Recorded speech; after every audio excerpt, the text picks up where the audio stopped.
Shalom,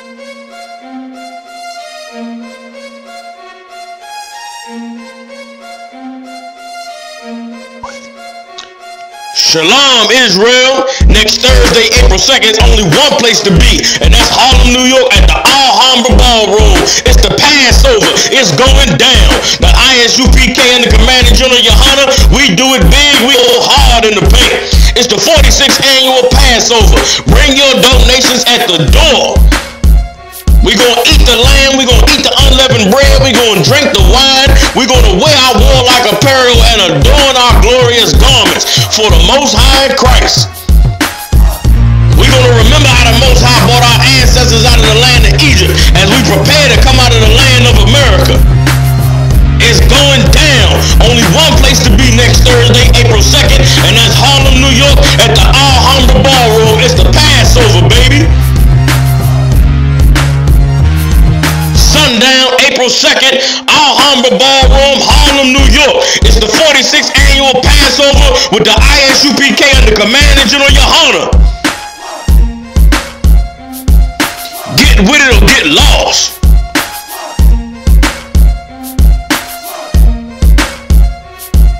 Sundown, April 2nd, Alhambra Ballroom, Harlem, New York. It's the 46th annual Passover with the I.S.U.P.K and the Commander General Yohanna. Get with it or get lost. And now we have yet another piece of video from that bus. I want to play this for the first time now.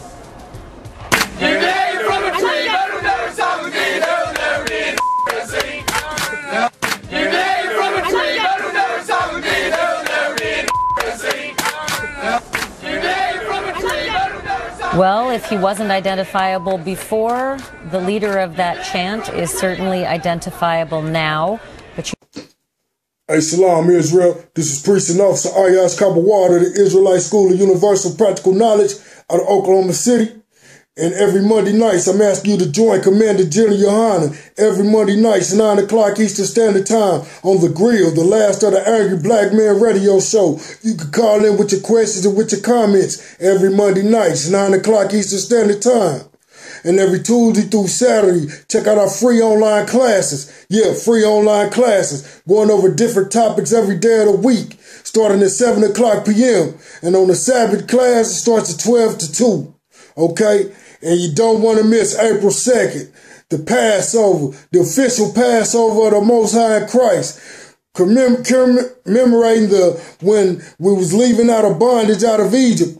Okay, and we hoping to leave out of bondage out of America. Join us April 2nd in Harlem, New York. The Passover, the only Passover that the Most High is dealing with. Okay? So back to the topic at hand. The topic at hand, we're talking about recently Oklahoma City, Oklahoma University closed down its campus chapter of Sigma Alpha Epsilon. Okay, after a video surfaced of members gracefully singing a violent and a racist chant, like declaring that there would never be a nigger in their fraternity and suggest that niggers be lynched, hanged from a tree.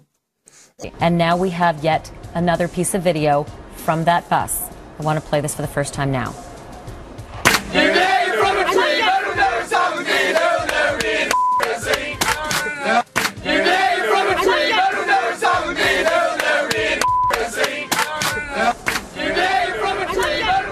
Well, if he wasn't identifiable before, the leader of that chant is certainly identifiable now. Okay, so we're going to get into this topic. And recently we went down to Oklahoma University to talk to some of the students to get some of their opinions on this.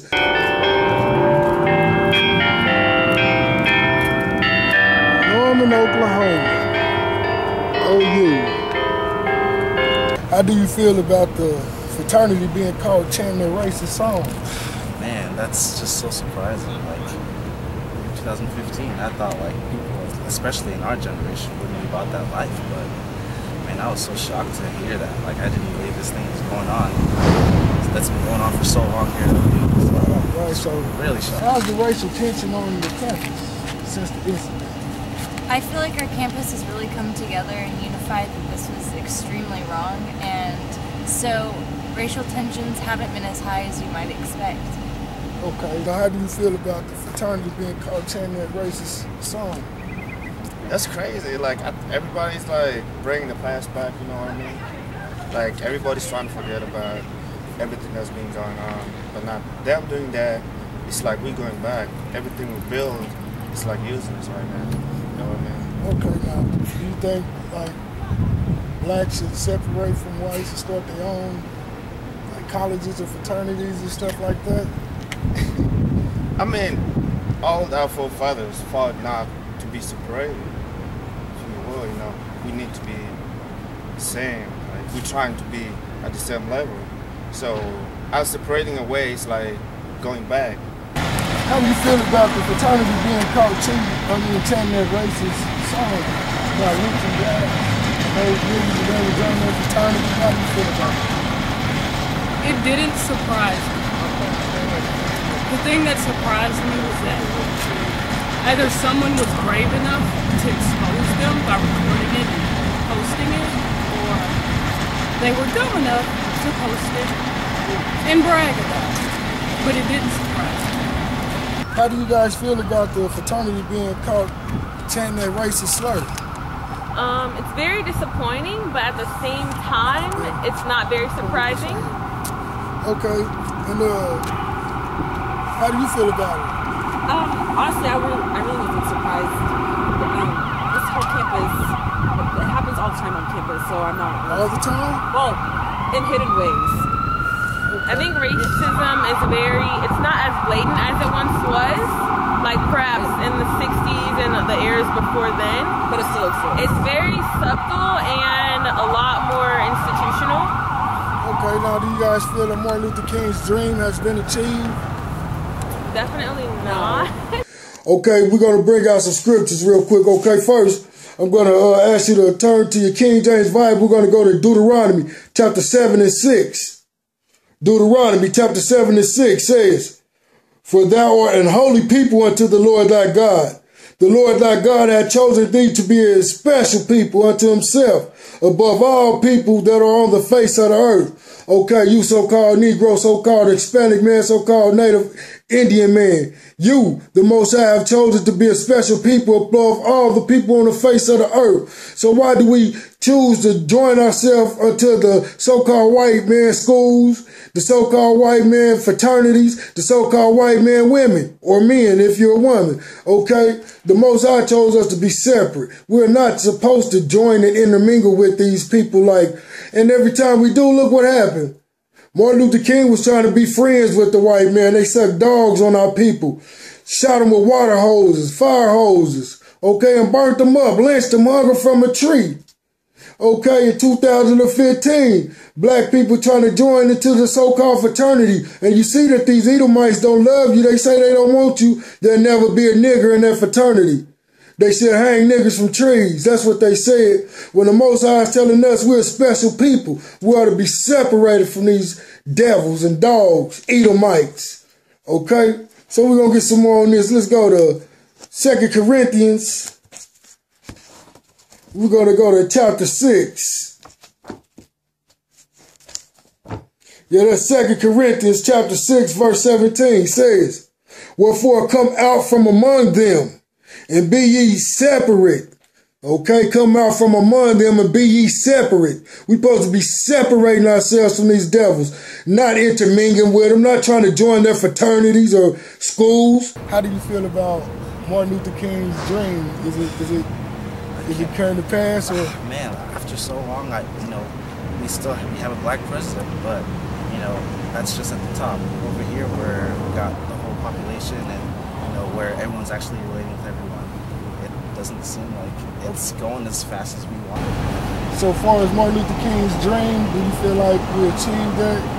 Oh, I don't think it's been achieved, but I think it's great to see that everybody wants it. What do you feel like Martin Luther King's dream being established? Like seeing all the events that's going on through the world, the Selma, the Bloody Sunday, and an incident like this, how do you feel about that? About that? Yeah. I would like to think that we're making progress, but sometimes it doesn't look like nothing. Okay, so do you feel like his dream has been achieved? But yeah, I feel like it has been achieved, but now it's being destroyed within modern society.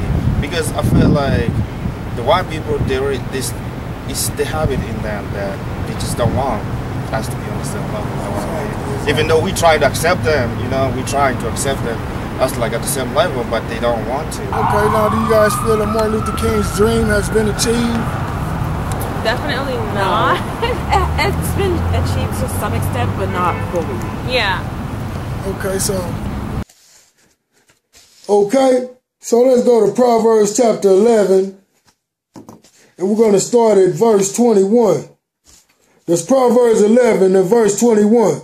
Though hand join in hand, the wicked shall not be unpunished, but the seed of the righteous shall be delivered. Okay, we're supposed to be delivered from these wicked people. The so-called white man, woman, and child are the wicked on the planet Earth. Okay?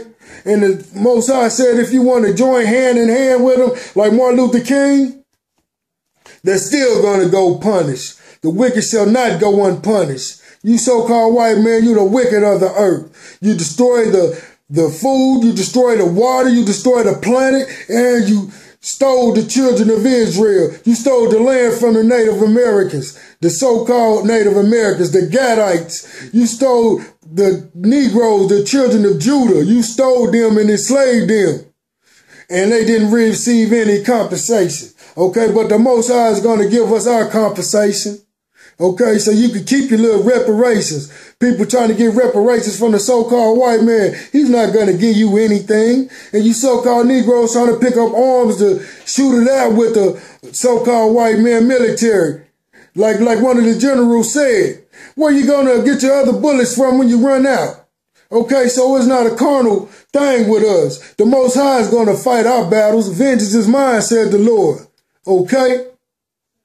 Do you know about Tulsa, Oklahoma, what happened in Tulsa, Oklahoma, the Black Wall Street? Are you familiar with that? No, I'm not actually. Do you know about what happened in Tulsa, Oklahoma? No, I don't. The Black Wall Street? No, what happened?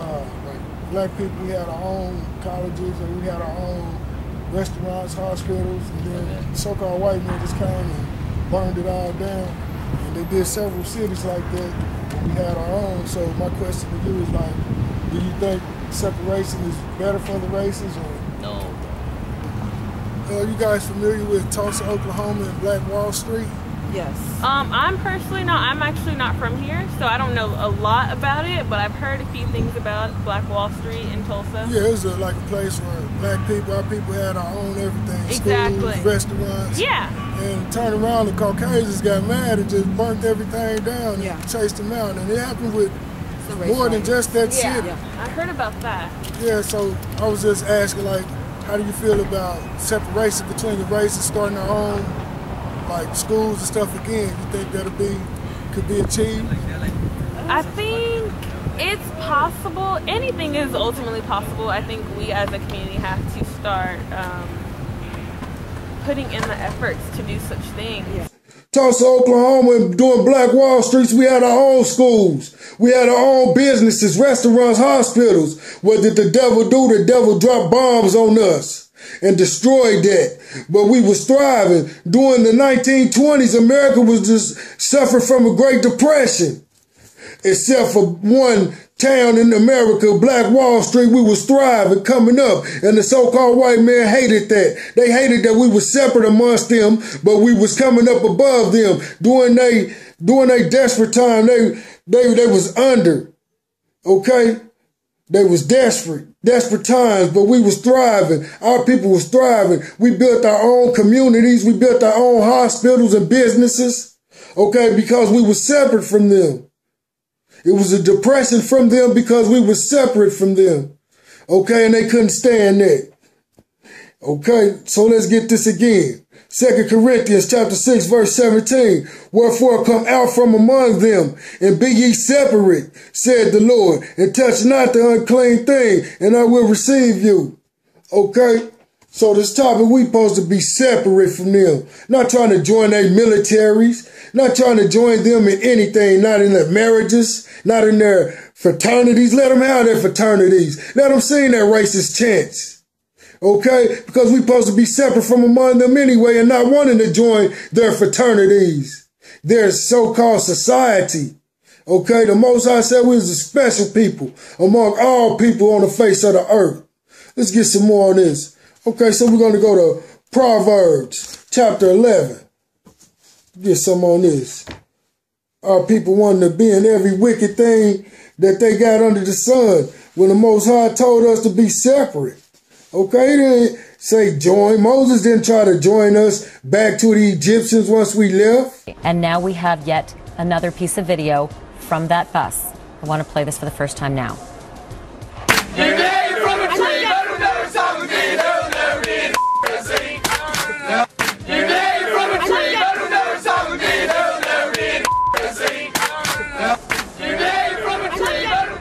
Well, if he wasn't identifiable before, the leader of that chant is certainly identifiable now. But yeah, let's get that again. Proverbs chapter 11, verse 21 says, though hand join in hand, the wicked shall not be unpunished, but the seed of the righteous shall be delivered. The Most High is going to deliver us from these so-called heathens, from these so-called Edomites, the so-called Hamites, the so-called Moabites, the so-called Ammonites, all these people, the so-called Ishmael, okay, in our neighborhood selling chicken, making money off our people.